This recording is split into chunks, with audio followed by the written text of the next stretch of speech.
Hello, hello. It is Sara Waggle, astrologer and personal development leadership coach. This is Moon Astrology Tarot.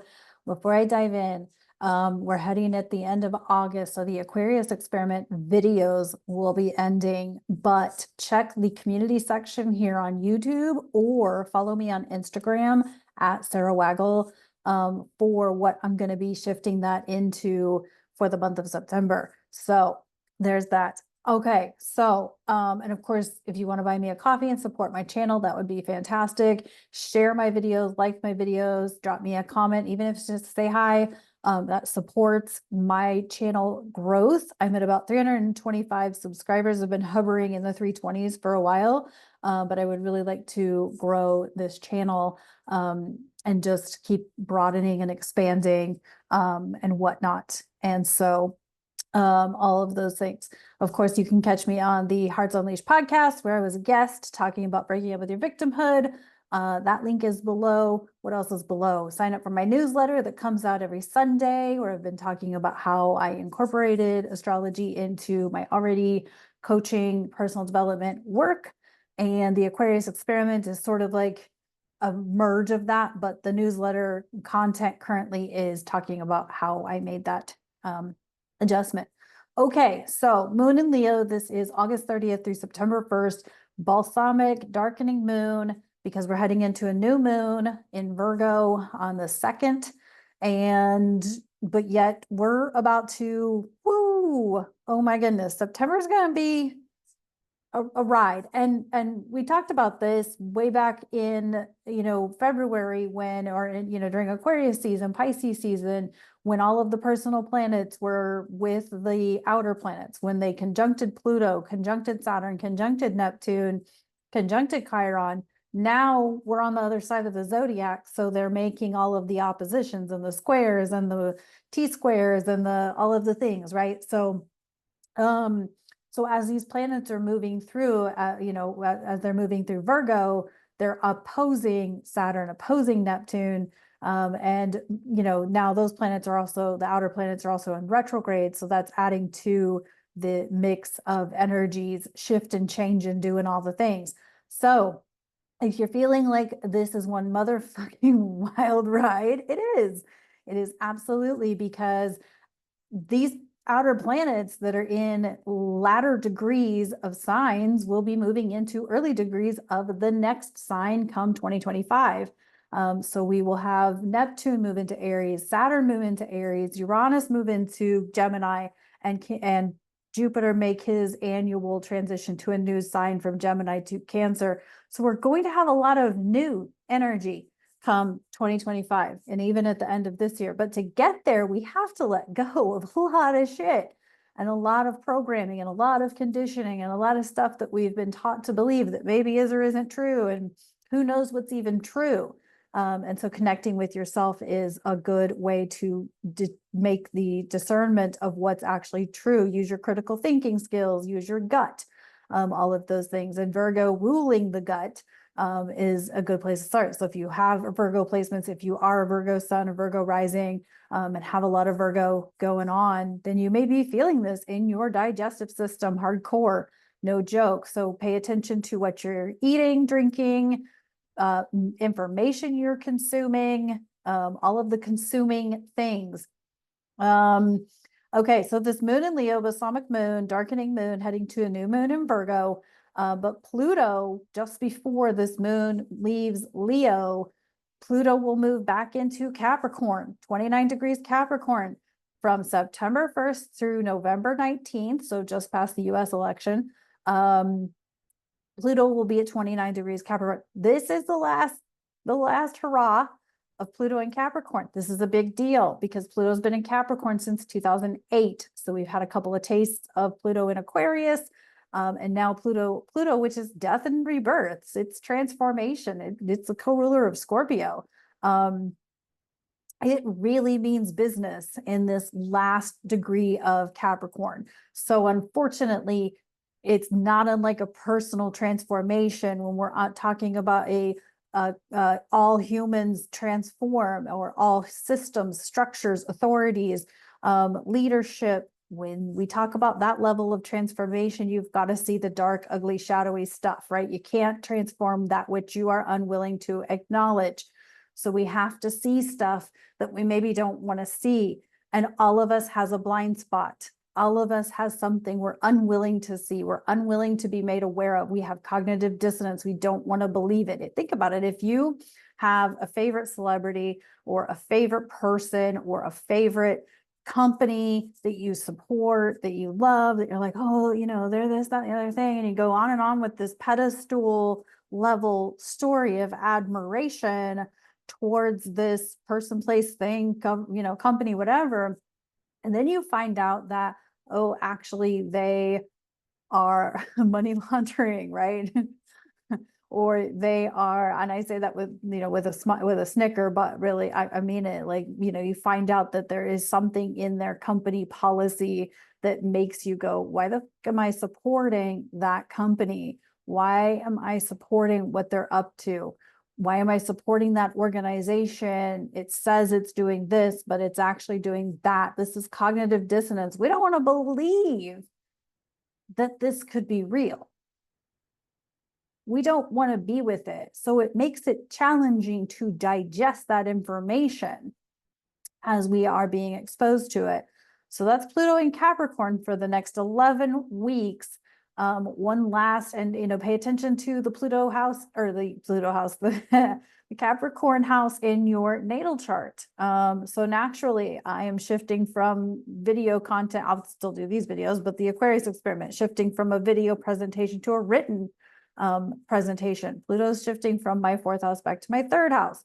So, which 3rd house is all about written communication.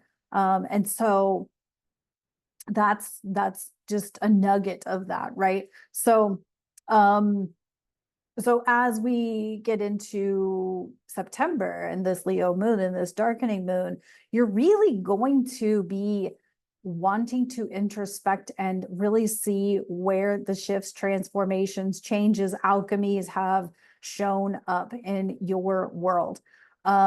Additionally, we will have Uranus station retrograde. So we've probably already been feeling this. The weather's been weird, earthquakes, all kinds of weird, crazy weather type things. We had a dramatic heat wave in the Midwest, which isn't so weird, except for the fact that the week before it felt like fall.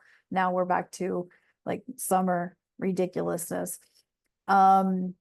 Storms, things like that, hurricanes, things to do with water. That's Uranus stationing retrograde. And the week or two around Uranus stationing is when we experience weather phenomena. And so, but Uranus stationing retrograde at 27 Taurus, and Uranus isn't going to move from 27 Taurus until I think later in September. And so we're going to have that for a hot minute.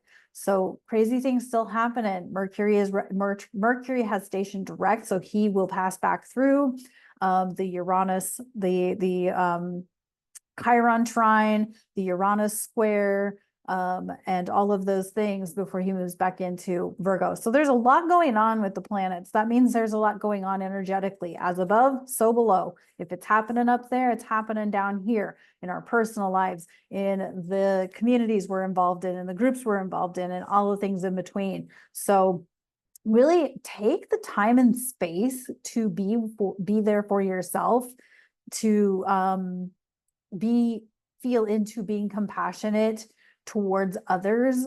Like I said, we could all say that well, they are the only ones that are going to learn something. I already know the truth. But that's not true. Again, we all have a blind spot. We all have something we're unwilling to see or unwilling to know. We don't know that, one outcome is better than the other, because one outcome for you that could be good could suck for everybody else and those around you. So be aware of that. But remember, Leo is about courage. It is about strength. It is about the heart. It is about being your sunshine, shining bright self. And so step into that role of yourself, of who you can be, but introspectively reflect this weekend as to who or what that is, right? The darkening moon is not the time to you know, launch something or whatever, but it is an opportunity to, you know, connect with yourself and all of those things. Of course, the usual: stay hydrated, eat well, be attentive to your digestive system, all of those things with this moon, darkening moon, heading into a new moon. Let's see what's up with the tarot.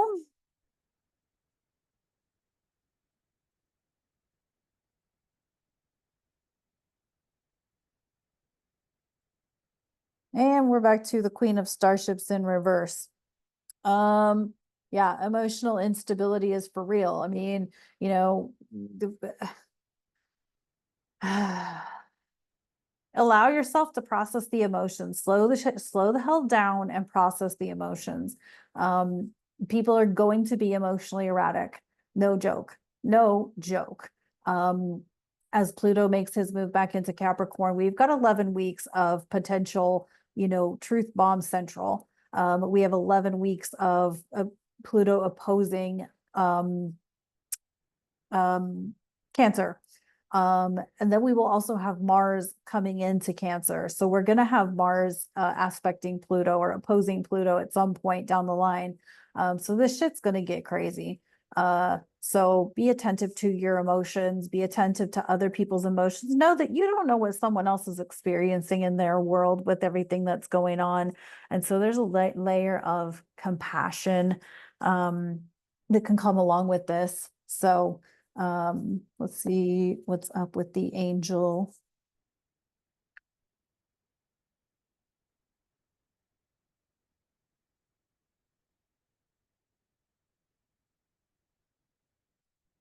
So I hope you guys love the Aquarius experiment. I'm excited. It's opening up some stuff for me. I've been channeling a lot with it.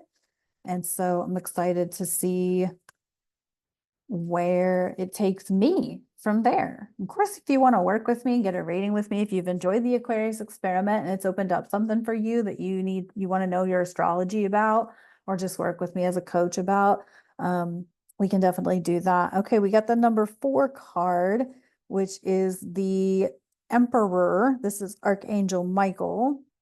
Let me, in the bottom of the card, it says organization and logic and structure and discipline, leadership. For real leadership. Leo is about leadership. It's being your own leader. I call myself a leadership coach, but it's like being your own leader, the leader of your own life, right? Your personal authority, your gut. Your gut is your personal authority center for a reason, because how you digest food could potentially be affecting how you digest information, but how you can lead, how you can courageously stand out, how you can be yourself. You're here for in this time and in this space for a purpose, for a reason.